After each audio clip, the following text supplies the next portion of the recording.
Hello, I'm out with the dogs. It's a beautiful day. White feather there. First time today I woke up, went downstairs into the kitchen and it was light outside. And that's picked me up a little bit, and it's beautiful blue skies. It's just a lovely day. So yeah, today I'm having an alright day actually. Come on you. One sec, there's just other dogs here. I don't want Maggie bolting. Come on. Keep going. Thank you. Come on. So yeah, today I feel a bit better. I feel a bit better than the last few days, because I'll be honest with you, the last few days have been abjectly shit. You know, sometimes the emotion just overtakes, and I consider myself quite a logical person, reasonable person, able to reason things out. But sometimes it's too much. The emotion's too much and it overtakes. Started off a few days ago when I think I'd gone down to the Memorial Park, and I'd sat there at the Memorial Park. I think what set me off is I sat there at the Memorial Park and I had my little picnic like I always do, but I put a bit of Norcan on, and somehow that jolted me emotionally back to, you know, remembering Jenny like it was yesterday. And I had a bit of a cry, so that kind of, I think, inflicted that on myself.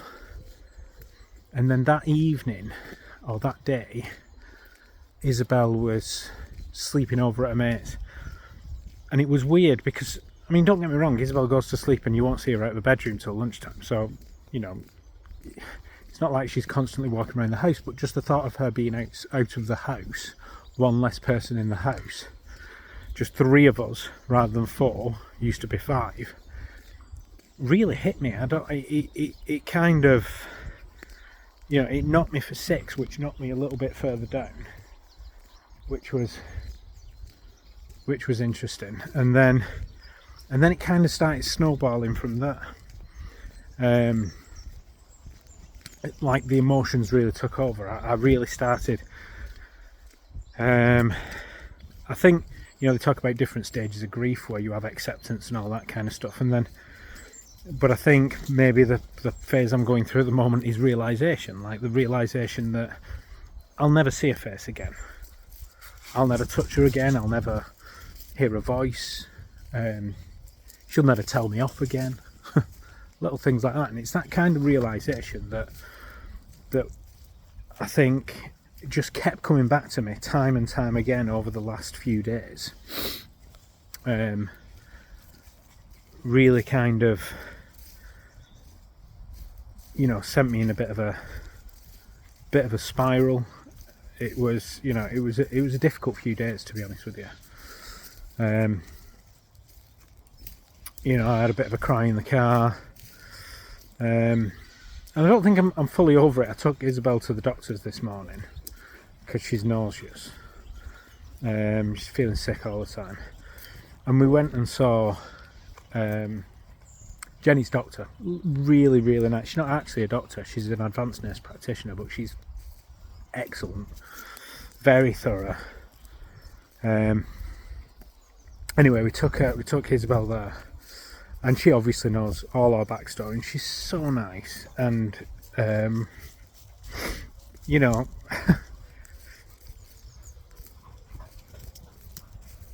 the first thing she said is, she said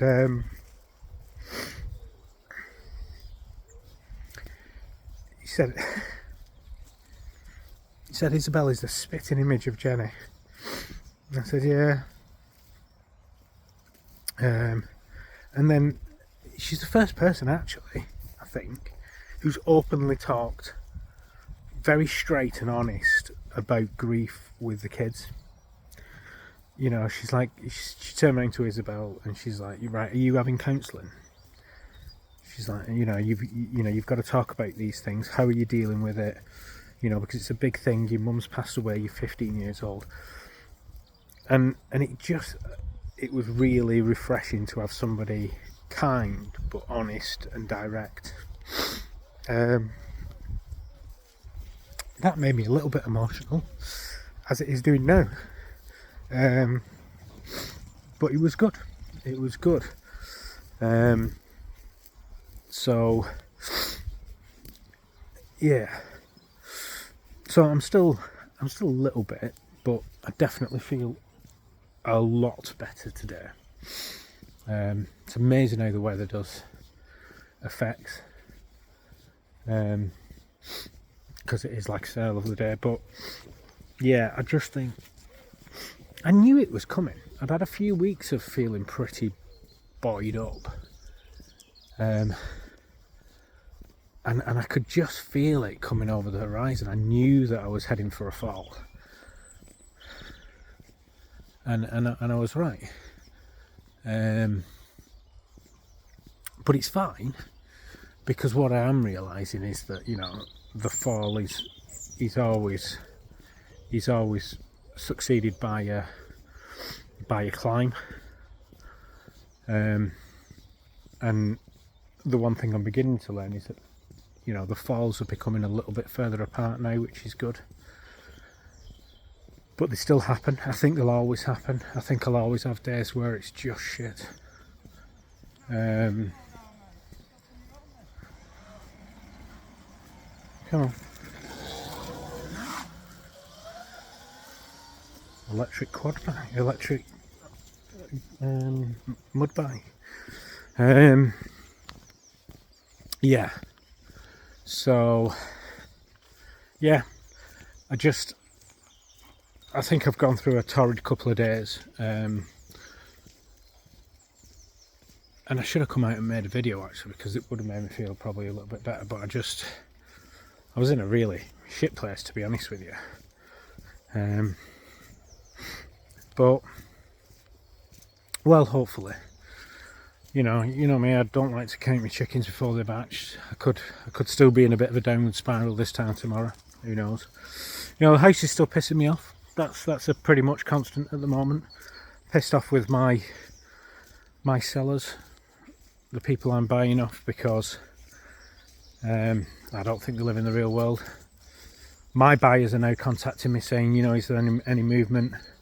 But I've decided to be a bit more proactive there. I'm going to start looking, see if there's anything else. I'm going to start seeing if there's any rentals I can go into and stuff like that. And you never know. If it's meant to be, it's meant to be. We'll fucking figure it out. But yeah, that's like a constant. That's pissing me off. But everything else, all right, I think. Wednesday today, so I'm gonna go and, what time are we on? It's 12:30 now. So I'm gonna take the dogs for another half an hour, 3/4 an hour walk, and then I'm gonna go to my old people's bereavement group, because that always cheers me up on a Wednesday. Yeah. Yeah, there we are. So